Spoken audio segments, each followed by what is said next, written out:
ఈరోజు రాష్ట్రంలో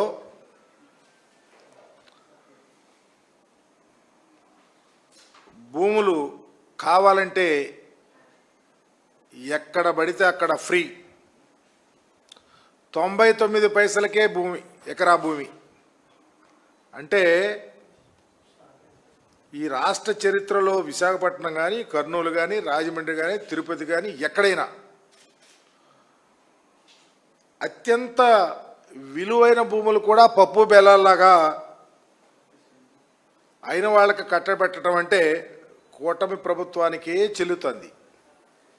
ఎందుకంటే ఏ ప్రయోజనం ఆశించి చంద్రబాబు నాయుడు గారు ఈ భూపందేరానికి బరి తెగించారో సమాధానం చెప్పమని అడుగుతా ఉన్నా. దీంట్లో ఏ కిట్ప్రోకో లేకుండా, ఏ మతలబు లేకుండా వేల కోట్ల విలువైన భూములు తక్కువ ధరలకే కంపెనీలకు అప్పచెప్పటం ప్రజలకు ఏం సమాధానం చెప్తారో చెప్పమని చెప్పేసి నేను డిమాండ్ చేస్తా ఉన్నా. ఎకరా 100 కోట్లు చేసే విశాఖపట్నంలో భూమి 99 పైసలకే ఎలా కట్టబెడతా ఉన్నారు, సమాధానం చెప్పమని చెప్పేసి అడుగుతా ఉన్నాం. ఒకటి కాదు, రెండు కాదు, 100 ఎకరాలు ఈరోజు ఈ రాష్ట్రంలో భూ పందేరం చేస్తామంటే విశాఖ నడిబొడ్డును కానీ లేకపోతే ప్రెడామినెంట్ ప్లేసెస్లో భూమిని పందేరం చేస్తూ ఉన్నారంటే ఏ ఉద్దేశంతో చంద్రబాబు నాయుడు గారి ప్రభుత్వం మరి కంపెనీలకు అప్పచెప్తా ఉందో సమాధానం చెప్పమని అడుగుతా ఉన్నాం. ఈరోజు ఈ భూములు ఎవరికి ఇస్తున్నారు? ఇచ్చే కంపెనీలు ఏమన్నా ఒక ప్రెస్టీజియస్ కంపెనీ కానీ, కొన్ని ఉద్యోగావకాశాలు కల్పిస్తానే ఒక నమ్మకంలో ఉన్న కంపెనీ కానీ,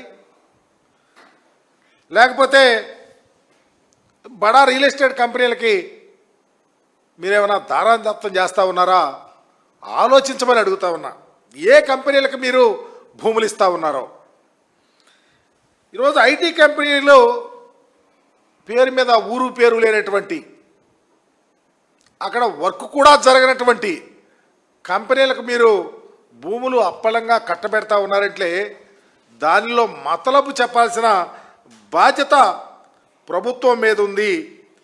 ఏ ప్రభుత్వమైనా నిజంగా ఒక కంపెనీ ఏర్పాటు చేసి ఆ కంపెనీకి భూములు ఇవ్వాలంటే దాని ట్రాక్ రికార్డ్ చూడాలా, ఎంత ఉద్యోగాలు కల్పన ఇస్తుంది, ఎంత ఉపయోగపడుతుంది, తద్వారా పారదర్శకంగా ప్రభుత్వానికి ఎంత ఉపయోగం జరుగుతుంది, పెట్టుబడులు వస్తాయి అనేది ఆలోచించకుండా ఈరోజు బాధ్యత లేమితో, బాధ్యత రాహిత్యంతో ఈరోజు భూములు అప్పలంగా దోచిపెడతా ఉన్నారంటే దీనికి సమాధానం చెప్పాల్సినటువంటిది రాష్ట్ర ప్రభుత్వం కాదని అడుగుతా ఉన్నాం.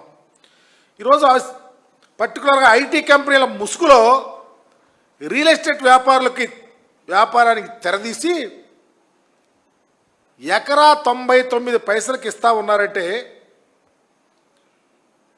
ఆ ఐటీ కంపెనీల్లో పర్టికులర్గా ఆ ఐటీ కంపెనీ పేరుతో వాణిజ్య సముదాయం కానీ ఏర్పాటు చేసుకోవటం కానీ, తర్వాత దాన్ని ప్రత్యేకంగా మార్కెట్ ధరకు డిస్పోజ్ చేసుకోవటానికే ఐటీ కంపెనీలకు అవకాశం కల్పిస్తున్నారే తప్ప వేరే ఆలోచన మాత్రం లేదని ప్రస్ఫుటంగా అర్థమవుతా ఉంది.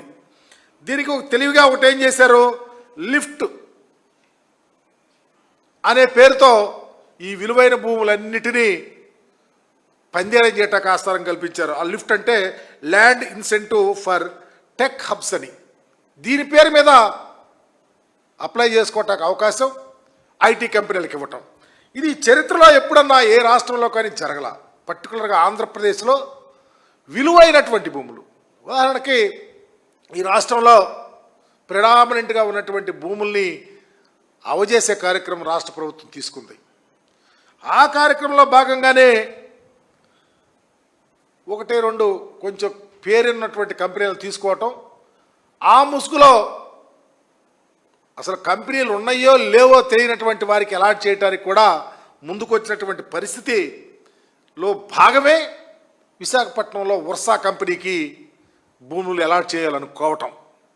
ఎప్పుడు వర్షా కంపెనీకి స్టాండర్డ్స్ లేవని తెలిసి ప్రజలంతా గగ్గోలు పెడతా ఉన్నారో అప్పుడు వెంటనే లిఫ్ట్ని ఇన్వాల్వ్ చేసి తద్వారా దీని ద్వారా భూముల్ని కేటాయించే కార్యక్రమాన్ని ఏర్పాటు చేశారు.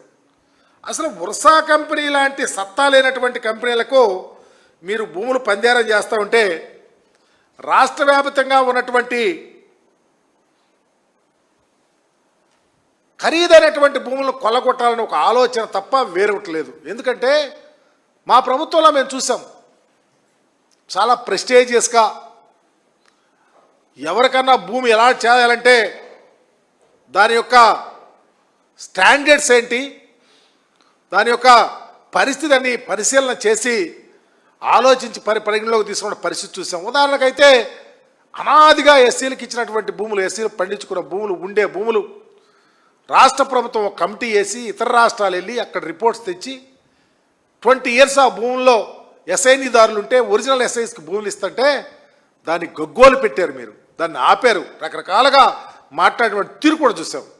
కానీ దాన్ని కంపేర్ చేసుకున్నా కానీ ఈరోజు మీరు ఇస్తున్నటువంటి పరిస్థితి ఈరోజు పర్టికులర్గా 2024-29 సంబంధించి జీసీసీని ప్రకటించారు. Andhra Pradesh IT and global capability సెంటర్స్ని ఏర్పాటు చేసి తద్వారా తేలిగ్గి ఈజీగా భూమిని ట్రాన్స్ఫర్ చేసుకోవటానికి 20% ఖచ్చితంగా జీసీసీలో కానీ ఐటీకి సంబంధించి వాణిజ్య సముదాయంలో ఇన్వాల్వ్ అయితే కొనుక్కున్నా లీజ్ ఇచ్చినా వారికి ఎంత అవకాశం ఉంటే అంత 99 పైసలకి మీరు భూములు కట్టబెట్టాలని చూస్తారంటే అన్ని కుయుక్తులతో తర్వాత ఉన్నటువంటి మిగిలిన ఆ 20% కాకుండా 80% ఉన్నటువంటి భూముల్లో 30% ట్యాక్సెస్ అన్ని ఇన్వాల్వ్ అయితే మిగిలిన 50% ఫ్రీగా దరిదాపు వాళ్ళు ఇష్టం వచ్చినట్టు ఎలాంటి తర్వాత అమ్ముకునే అవకాశాలు కల్పించినటువంటి పరిస్థితి ఈ రాష్ట్రంలో ఉంది. అంటే ఎంత ఆలోచనతో, ఎంత దిగజారుడుతనంతో ఈరోజు రాష్ట్రంలో ఉన్నటువంటి ప్రభుత్వమైనటువంటి ప్రెడామినెంట్ భూమిని మీరు అప్పళంగా దోచిపెడతా ఉన్నారో అర్థమవుతా ఉందని చెప్పి మీ ద్వారా తెలియపరుస్తూ ఉన్నా. ఈరోజు చూస్తూ ఉన్నాం ఐటీ కానీ, ఐటీఈఎస్ కానీ, జీసీసీ కానీ 90 పైసలకి మీరు భూమిని కేటాయించి ఆ పరిస్థితిలోనే ఫార్చ్యూన్ 500 యూరోప్ అని ప్రత్యేకంగా మీరు గ్లోబల్గా ఈ దేశంలో ఎక్కడ అవకాశం ఉన్నా మంచి మంచి కంపెనీలకు అవకాశాలు ఇవ్వకుండా ఓన్లీ యూరప్ అంటే అక్కడ దరిదాపు నాన్ ఐటీ కంపెనీస్ ఎక్కువగా ఉన్నటువంటి వాళ్ళకి ఇవ్వటం అంటే దీనిలో మతలబు ఏంటి అని అడుగుతా ఉన్నా. ఇక్కడ ఎంత క్రిప్టోగా జరగటానికి ఆస్కారం ఉందో గమనించమని అడుగుతా ఉన్నా. ఐటీ కంపెనీల పేరు మీద నాన్ ఐటీ కంపెనీలకు మీరు ఇస్తా ఉన్నారంటే, గ్లోబల్ సిస్టాన్ని ఇన్వాల్వ్ చేయకుండా యూరప్కే ప్రయారిటీ ఇచ్చారంటే, స్విట్జర్లాండ్ అంటే ఆ దేశాలకి మీరు అవకాశం కల్పించారంటే దీనిలో మీరు ఎందుకు బార్డర్ గీసుకున్నారు, గ్లోబల్ సిస్టంలో ఎందుకు ఇన్వాల్వ్ అవ్వలేదో సమాధానం చెప్పని చెప్పేసి ఈరోజు ప్రభుత్వాన్ని డిమాండ్ చేస్తూ ఉన్నా. ఈరోజు చూస్తూ ఉంటే ఐటీ కానీ తర్వాత ఫార్చ్యూన్ డెవలపర్స్ కానీ, జీసీసీ డెవలపర్స్ కానీ ఈ పాలసీ కింద దరిదాపు 99 పైసలకే భూమిని కేటాయిస్తూ ఉంటే జీసీసీ డెవలపర్స్ 1,00,000 చదరపు అడుగులు విస్తీర్ణం ఉండే విధంగా ఉండాలని, దాన్ని ప్రత్యేకంగా ఫార్చ్యూన్ కానీ ఫ్యాబ్స్ కంపెనీల్లో ఒకదాన్ని యాంకరింగ్ కంపెనీగా తీసుకోవాలని, అవి 20% అభివృద్ధి చేస్తే ఆ విధాన్ని ఎకరాకు దరిదాపు ఒక్కొక్క కంపెనీలో 500 మంది ఉద్యోగ అవకాశాలు కల్పిస్తే సరిపోతుందని చెప్పి మీరు ఏదో మినిమం క్వాలిఫికేషన్స్ పెట్టి భూమిని పందేరం చేస్తూ ఉంటే ఎవరికి ఉపయోగమని అడుగుతా ఉన్నా. ఈరోజు మీరు చెప్తా ఉన్నారు, మీరు ఎన్నికల్లో చాలా హామీలు ఇచ్చారు, నిరుద్యోగులను ఎంత దారుణంగా మోసం చేశారు, ఉద్యోగ అవకాశాలు కల్పిస్తారని చెప్పారు. ఏదైనా ఉందా? ఇలాంటి మీరు భూములు పందేరం చేస్తూ కంపెనీలకు ఇస్తూ ఉంటే ఈ కంపెనీల ద్వారా ఈ రాష్ట్రంలో మీరు ఎంతమందికి ఉద్యోగ అవకాశాలు కల్పిస్తూ ఉన్నారో చెప్పలేని స్థితిలో మీరు ఉన్నారంటే విలువైన భూములనేమో కారు చౌకగా అప్పళంగా ఇచ్చేస్తున్నారు, నిరుద్యోగులకు అవకాశాలు కల్పించడం లేదు, ఉద్యోగ అవకాశాలకు ఆలోచిస్తూ లేదు, చివరికి పాపం ఉద్యోగస్తులను నిలువున ముంచినటువంటి పరిస్థితి ఈ రాష్ట్రంలో దాపురించిందంటే ఈ భూపందేరం ఏ కోణంలోకి వెళ్తా ఉంది, ఎవరి కోసం పనిచేస్తుంది, ఎవరికి ఉపయోగపడుతుంది, ప్రభుత్వానికి ఉపయోగం ఏంటి, ప్రజలకు ఉపయోగం ఏంటి, లేకపోతే ప్రభుత్వాన్ని నడిపే అధినేతలకు ఎంత ఉపయోగం ఉందో దీని మీద పూర్తిగా తేట తెల్లమవుతుందని మీ ద్వారా తెలియపరుస్తున్నా. అందుకనే ప్రభుత్వ భూముల్ని కారు చౌకగా చంద్రబాబు నాయుడు గారు ప్రభుత్వాన్ని కట్టబెట్టడాన్ని పునరాలోచించుకోండి. మీరు ఈ ప్రభుత్వంలో భాగస్వాములుగా ఇన్వాల్వ్ అయ్యి హెడ్డింగ్ చేస్తూ ఉన్నారు. ఆలోచించి ప్రజలను మోసం చేయొద్దని చెప్పి మీ ద్వారా తెలియపరుస్తూ ఉన్నా. ఎంత దారుణం!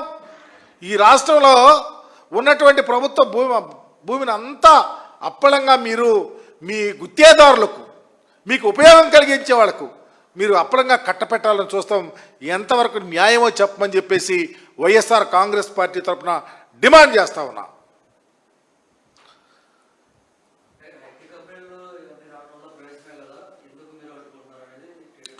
నేను ఒక్కటే విషయాన్ని అడుగుతా, ఐటీ కంపెనీలు రావటం మంచిదే. ఆ ఐటీ కంపెనీలు ఎంత, దాని క్యాపబిలిటీ ఏంటి, కెపాసిటీ ఏంటి, దానివల్ల ఎంతమంది ప్రజలకు ఉపయోగాలు జరుగుతూ ఉంది, ప్రభుత్వానికి ఎంత ఉపయోగం జరుగుతూ ఉంది అనేది ఆలోచించకుండా గుడ్డిగా వారి జేబు సంస్థలు లాంటి వారికి అలాట్ చేసి ఈ రాష్ట్ర ప్రభుత్వం ఉన్నటువంటి మూలధనమైన సంబంధించో లేకపోతే గౌరవప్రదంగా ఈ రాష్ట్రంలో ఉన్నటువంటి ప్రభుత్వ భూమిని అప్పళంగా వారి చేతుల్లో పెట్టి ప్రజలకు ఎందుకు అన్యాయం చేస్తూ ఉన్నారనేదే మా బాధ.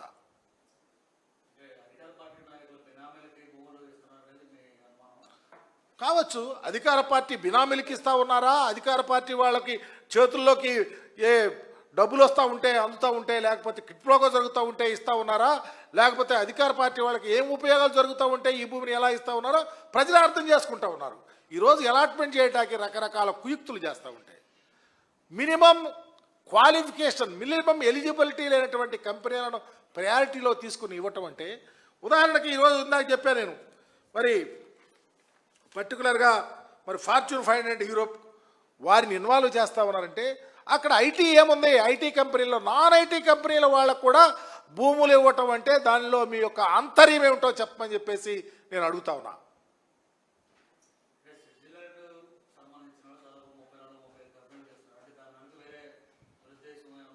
ఉంది కాబట్టి ఈరోజు పత్రికా విలేకరులుగా ఎందుకు వస్తూ ఉన్నాం, ఖచ్చితంగా మీరు గ్లోబల్ సిస్టమ్ని ఇన్వాల్వ్ చేయకుండా గ్లోబల్ విధంగా ప్రపంచంలో అనేకమైన కంట్రీస్లో మంచి మంచి కంపెనీస్ ఉన్నాయి, అన్నీ వస్తాయి.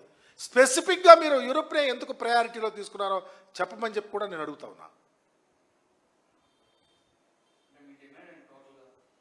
ఈ రాష్ట్రంలో పర్టికులర్గా ప్రభుత్వానికి సంబంధించినటువంటి భూములు కారు చౌకగా కట్టుబెట్టడాన్ని చంద్రబాబు నాయుడు గారు పునరాలోచించాలా. దీనిలో అనేక అంతర్యాలు ఉన్నాయి, వీటికి సమాధానం చెప్పాలా. మీరు దేశవ్యాప్తంగా ప్రపంచవ్యాప్తంగా ఉన్నటువంటి ఈ కాంపిటేటివ్ వరల్డ్లో ప్రపంచవ్యాప్తంగా పేరెన్నికన్న కంపెనీలు తీసుకొచ్చి ఇలాంటి వాటిని ఒక పారదర్శకంగా అలాట్మెంట్ ఇవ్వాలి తప్ప మీకు ఇష్టం వచ్చిన వాళ్ళకి, మీ వంగిమాగుదులకి, మీకు ఉపయోగం జరిగే వాళ్ళకి, అనేక అంశాలు ముడిపడినటువంటి వాళ్ళకి అలాట్ చేసి మీరు చేతులు దులుపుకొని ఈ ప్రభుత్వ ఆస్తిని నాశనం చేయొద్దని చెప్పేసి, మోసం చేయొద్దు ఈ రాష్ట్ర ప్రజలని చెప్పి మీ ద్వారా తెలియపరుస్తా ఉన్నాను.